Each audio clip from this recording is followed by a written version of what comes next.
Hello and welcome back to my YouTube channel. I'm Dave Dixon, photographer based in Northumberland in the UK, and I tend to specialise in landscape photography of both rural and urban environments. On this channel I'll be sharing some of my photographs and the stories behind them. The photograph we're taking a look at today is city lights. As a photographer, I'm as at home with urban landscape as I am with the more traditional rural landscape subjects. This picture was taken in the centre of Newcastle upon Tyne at Manor's multi-storey car park looking out over the central motorway. I've photographed here many times before, all different times of the day, different conditions. On this occasion I'd intentionally gone out with the plan to revisit the location to capture light trails from the traffic on the road. I'd intended to use a tripod, but there was a flaw in my plan. I'd forgotten that that particular day there'd been a football match in the afternoon and the town centre was rammed with football fans in various stages of inebriation, so I became a little bit wary about drawing too much attention to myself by setting up a tripod and kind of looking a bit obvious. So I decided to leave my tripod in my backpack and just improvise a tripod by resting my camera on the car park wall. That wasn't ideal and it did limit my options for compositions a bit, but it was effective enough at avoiding any unwanted movement while taking pictures. This was taken from a most recent outing at the time of recording this, taken early February 2024. It's taken about 6:30 in the evening, so the sky was fully dark, or at least as dark as it can get with all that light pollution from the city. That timing also meant that the road had a fairly steady stream of traffic to provide those light trails that I was after. It was a fairly clear night, so there were minimal distractions from clouds in the sky reflecting light. Now I remember seeing this type of light trail effect many years ago, and there's something which makes me a little bit reticent about taking this type of image. I've always got this nagging doubt that this sort of thing, it's a bit passé, it's a bit old hat, it's been done. But I enjoy photographing the city and this is just another aspect of it, so why not? As I said, I was a bit constrained with composition choices by not having the freedom of setting up on a tripod, just being able to just photograph where I wanted, pointing the camera how I wanted. But I set this composition up intentionally going as wide as possible to give a slightly exaggerated perspective, emphasising the sweeping curves of the road, the walkway from the left and the car park on the right.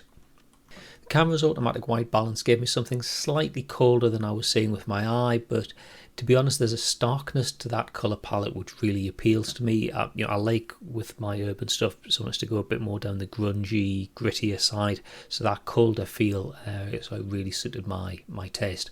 As well as being a little bit cold, the colour palette's also quite limited, so it makes the red taillights a little bit more impactful and balanced by the intensity of the harsh white headlight trails. Here I was using my Canon 6D Mark II with a Canon 16-35 f4 L series lens at 16mm. The camera was set to ISO 100 and that gave me an exposure of 10 seconds at f11. I tried a few different settings and I found that the 10-second exposure was kind of the sweet spot. It gave me the right sort of density of light trails for the amount of traffic on the road.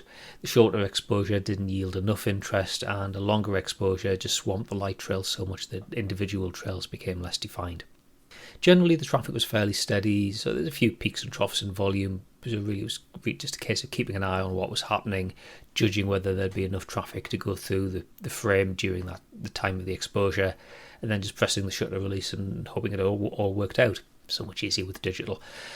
It was easier to judge the southbound traffic because that was coming towards me. The northbound traffic I was kind of working blind, it was coming into the frame, so there was an element of trial and error.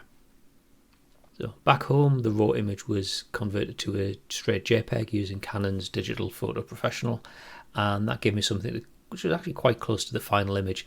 I thought there's a bit more detail to be had though, so I ran the raw file through Photomatics using the natural preset, and that looked a bit better, so I took that into Jask PaintShop Pro to do a few tweaks.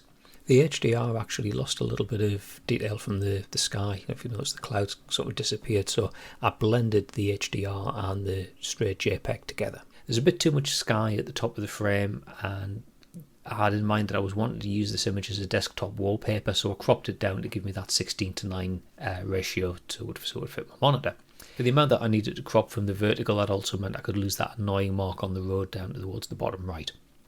Then I used a curves layer to selectively pull down the highlights in areas that I thought were too bright, such as windows on the far left, that white van parked under the walkway and the building in the centre of the frame. Then I added an adjustment layer to desaturate and deleted that, apart from the area around the dumpsters and whatnot on the left hand side under the walkway. The brighter colours of the cars visible through the car park wall, and also a little wedge of grass and weeds coming in the lower left corner.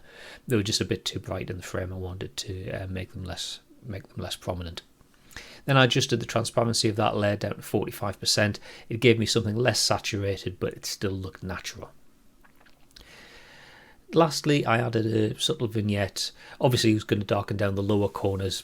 In the top corners, that's a bit redundant because it's just black up there anyway. But I find that helps to keep the viewer's interest in the frame if I can darken the corners of an image. And that gives us the final result, which generally I'm quite happy with.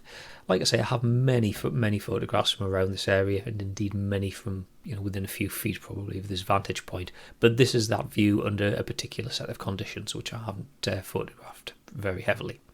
I'm a big fan of revisiting locations to see what further variations you can get on a subject that you've photographed before. I hope you enjoyed that. If you're interested in seeing more of my photographs, then that can be found over on Flickr. And also please like and subscribe here on YouTube to help me grow this channel. I'm a regular speaker at camera clubs, either in person or via Zoom for those of you further afield.